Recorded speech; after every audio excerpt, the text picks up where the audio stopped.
G'day everyone, welcome back to the channel. Welcome to this FC25 Arsenal career mode. This is episode 4. Make sure to drop a like, comment and subscribe. Make sure to check out the previous episodes to see how we got here.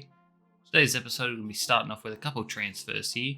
So we've got a few offers in for quite a few players. Obviously I've put these ones up for transfer on the transfer list because I don't see a big future with them. I mean, I could possibly keep Tierney for another year or two. Same with Partey and Zinchenko. And Kivior, to be honest, but I think I want to move on from them, move some of the dead wood, and look to bring some money in and then maybe go after a star player, either in January or the next season. But yeah, Kivior, just don't think it's going to work out. I've been watching him in real life as well, and I just don't think he's up to standard. Definitely could be a decent squad player one day, but I just don't think he's good enough for the Arsenal. And so I'm going to try to move on from him. And Conte, it doesn't take long to snap him up there. I went in and got a little bit more money. And I think we reached a pretty good deal there, so hopefully he can make the contract work and he'll be on the move in January. But getting into our first game of the episode, it's going to be up against Bournemouth, who we actually lost 2-0 in real life too. That was the infamous game where Saliba got a red card in the first half and was just all downhill from there. So hopefully we can rectify that result with a win here today and get all 3 points, as we do need it, as Bournemouth are ahead of us in the table so far in this save. And you see here, it fell to Martinelli a couple times, just they were blocking every single shot until it eventually went out. But early on here in the second half, we get a bit lucky there through Marino. Martinelli gets it, cuts back, finds Havertz, and Havertz is going to shoot and he scores. And Kai Havertz, King Kai, trying to show that we do not need a new number 9 to take us to the top. He is the man to do it. And whereas I'm not so sure, he's putting a good foot forward there. But Bournemouth get a bit lucky here through Evan Nielsen, but they try to make one extra pass too many and they miss their opportunity. So a bit lucky there we got in the end. And Saka now has it, gets by one defender, waits for the run of Raheem Sterling, and Sterling shoots and it's off the post and it stays out. Raheem Sterling very unlucky there. But we do manage to hang on. There was no other real chances in the game. You see there, Bournemouth actually didn't even take a shot. So we were really solid at the back, which is good to see because that's been a bit of a weakness for us so far in this career mode. We're always giving up goals as we switch modes now and leagues as we go to the Champions League for this one. It's Shakhtar Donetsk, I think is how you pronounce it. And they have a great opportunity early on here. But Neto, the backup keeper who we decided to start this game, comes up with a huge save. And now Trossard waits for the run, finds Jesus. Jesus plays it across the box and Saka's got a tap in. A great ball there from Gabriel Jesus.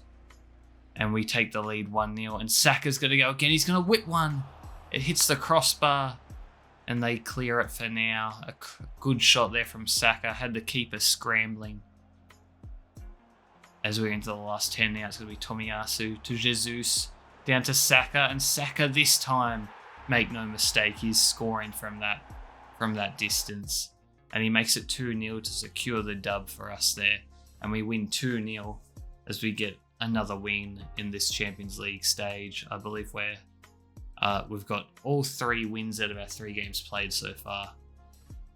But we have a tough game here. And you see that we actually got an injury during that game. It was Jorginho, and he's going to be out for 4 weeks, it said there. So that's a bit of a loss there. He doesn't start for us, but it is a bit of depth. And with the fixtures coming up thick and fast soon, that could be a bit of a miss. But you see there, Kivior will be leaving in January. He came to an agreement with, I think that was Napoli in the end. I wasn't sure what club Conte managed, but it said Napoli, so I'm going to trust it. But here we're going to take on the top of the league, Liverpool there. Just like in real life, Liverpool look like they're running away with the league at the moment. But hopefully we can steal some points off them here. And this is a big game so early on in the season. So hopefully we can get the job done. We are playing at home. So hopefully we can put in a good performance for the fans. Because this is a key game. And we do not want to be going behind Liverpool by any more points this early, because it's going to take a lot to run them down for the rest of the season. But they have a class team. In real life, there's questions over the likes of Van Dijk, Trent and Salah, if they're going to stay or not. And it'll be interesting to see in this career mode as well. But I thought we were going to get off to the perfect start there through Martinelli, but his shot gets blocked there by the post. Very unlucky. And now Liverpool are going to have a chance here through Luis Diaz.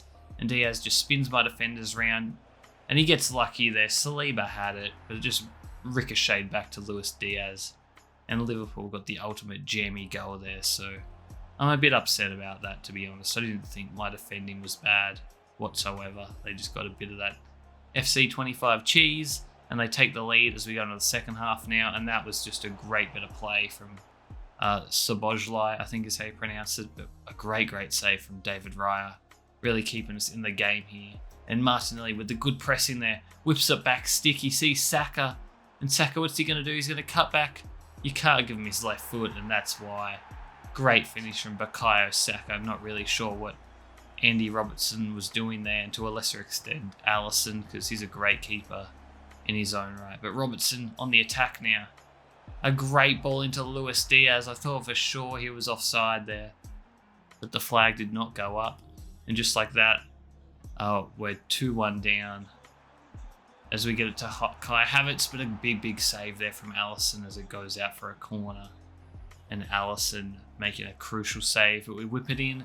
And it's going to be Mikel Merino, the midfielder, number 23, the acquisition from Arteta, and he makes Liverpool pay there for not marking him. And it's another set-piece special for the Arsenal. And we look to take the lead here.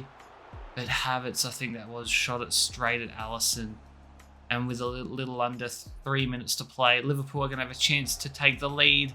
It's going to be Andy Robertson. He shoots, but it's saved by David Raya. Right at the death here, but Salah, he's going to take the corner. And we scored one corner goal. Can Liverpool?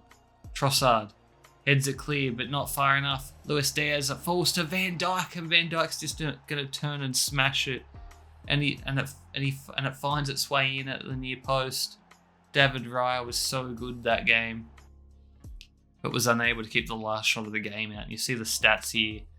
Very even game, but at the death, it's that man, VVD, Virgil van Dijk, gets the winner and puts a dagger into our souls there as we pick up another injury as well. And this time it's going to be Gabriel out for 4 weeks. So that's at least Gabriel and Jorginho out for about a month each. I'm not sure if there's any more injured players at the moment, but there are a couple decent ones, especially that Gabriel. That's going to hurt as we're going to have to bring in Timber or maybe play Calafiori in at centre-back.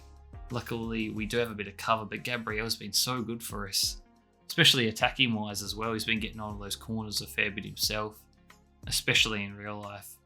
We're going to get him in our last game of the episode. It's going to be the EFL Cup, and it's going to be another top team in Chelsea. Definitely going to have to watch out for that Cole Palmer. He's been absolutely on fire. And he's the talisman of Chelsea these days.